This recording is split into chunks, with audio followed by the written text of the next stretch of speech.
Assalamualaikum warahmatullahi wabarakatuh. Perkenalkan, kami dari kelompok 1 akan mempresentasikan mengenai peningkatan kualitas layanan makanan untuk pasien rawat inap di rumah sakit. Next. Pertama-tama, saya akan memperkenalkan anggota kelompok kami. Yang pertama ada Najwa Naura Nur Indrastata, yang kedua ada Almer Dava, yang ketiga ada Ikrimatul Munawaroh, yang keempat ada Ilma Salsabila, yang kelima ada Ines Puspitasari, dan yang terakhir ada Ainun Hamidah. Next. Presentasi selanjutnya akan dilanjutkan oleh teman saya. Latar belakang. Pelayanan gizi, baik berupa layanan asuhan gizi maupun penyelenggaraan makanan bagi pasien di rumah sakit, merupakan salah satu faktor yang sangat berperan dalam membantu proses dalam penyembuhan penyakit. Jika pasien mendapat asupan gizi yang tepat selama menjalani perawatan di rumah sakit, maka dapat membantu proses penyembuhan serta menjaga terjadinya komplikasi dan juga menurunkan morbiditas dan juga mortalitas. Faktor yang diduga memberi kontribusi dalam permasalahan malnutrisi di rumah sakit adalah pihak manajemen dan dokter rumah sakit yang masih memandang bahwa terapi gizi bukan merupakan bagian dari terapi penyakit. Faktor penyebab lainnya yang memberi kontribusi adalah kurangnya kapasitas dari tim asuhan gizi dan penyelenggara makanan yang telah terlaksanakan pada proses pemulihan pasien.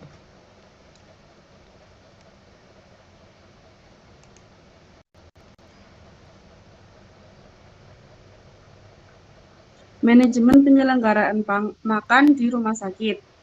Penyelenggaraan makanan yang dilakukan di rumah sakit merupakan suatu cara untuk membantu dan mempercepat proses penyembuhan pasien, yang berarti pula memperpendek lama hari perawatan sehingga dapat menghemat biaya pengobatan. Next.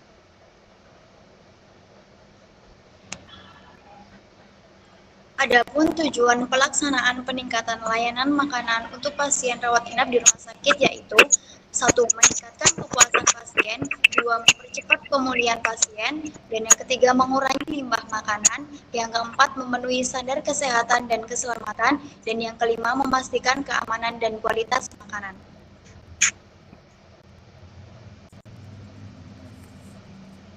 Selanjutnya ada prinsip-prinsip. Yang pertama, memenuhi persyaratan nutrisi pasien.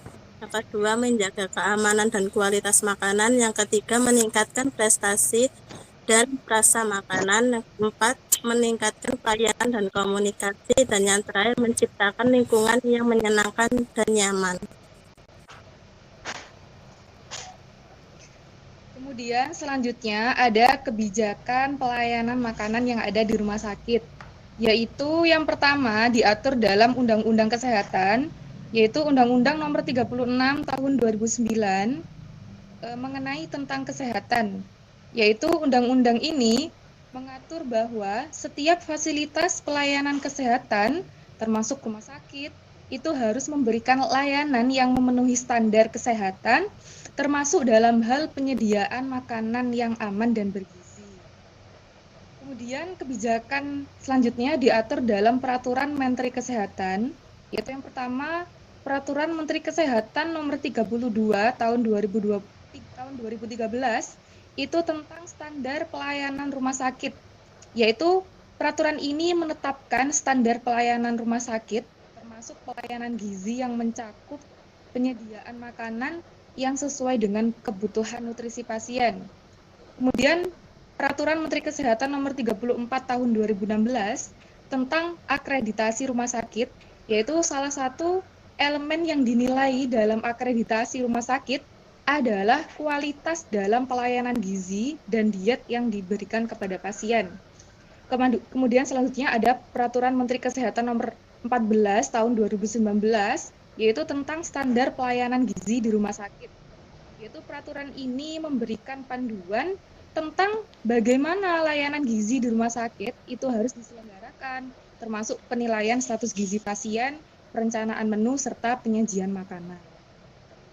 Kemudian kebijakan pelayanan makanan di rumah sakit lagi yaitu diatur dalam Peraturan Badan Pengawas Obat dan Makanan atau BPOM, yaitu BPOM nomor 23 tahun 2017 tentang pedoman cara produksi pangan olahan yang baik atau CPPOB, yang mana peraturan ini mengatur cara produksi pangan yang baik, termasuk makanan yang disajikan di rumah sakit untuk memastikan keamanan dan kebersihan makanan.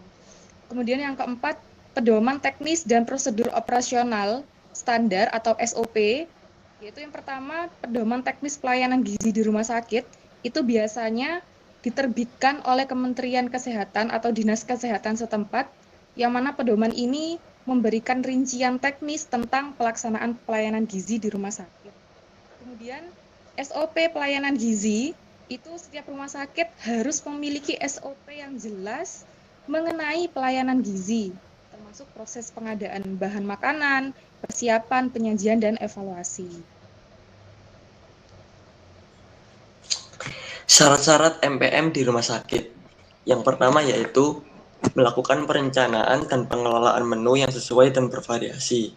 Yang kedua, memilih bahan pemasok makanan yang berkualitas. Yang ketiga, penyajian makanan yang menarik dan sesuai kondisi pasien. Keempat, memastikan semua aspek higien dan sanitasi. Yang kelima, melakukan pengawasan dan evaluasi terhadap seluruh proses penyelenggaraan. Yang keenam, memastikan seluruh petugas memiliki keterampilan yang memadai. Ketujuh, memiliki sarana dan prasarana yang lengkap dan higienis. Kedelapan, melakukan dokumentasi terhadap seluruh proses penyelenggaraan makanan. Kesembilan, melakukan sistem monitoring dan evaluasi. Dan yang terakhir, menerapkan sistem manajemen mutu.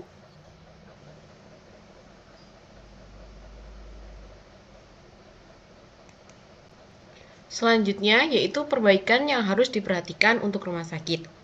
Nah, dari ke-20 jurnal yang ditemukan, hampir keseluruhannya itu memiliki permasalahan yang sama terhadap permasalahan kualitas pelayanan makanan dengan kecukupan gizi. Nah, perlu adanya tindakan perbaikan yang berupa evaluasi terhadap kinerja pelaku pelayanan makanan untuk dapat memberikan hasil yang optimal untuk kesembuhan pasien yang ditangani. Penting untuk melibatkan ahli gizi dalam perencanaan serta penyusunan menu dan juga melakukan pelatihan berkala bagi staf dapur mengenai standar kebersihan dan penjaminan penyajian makanan.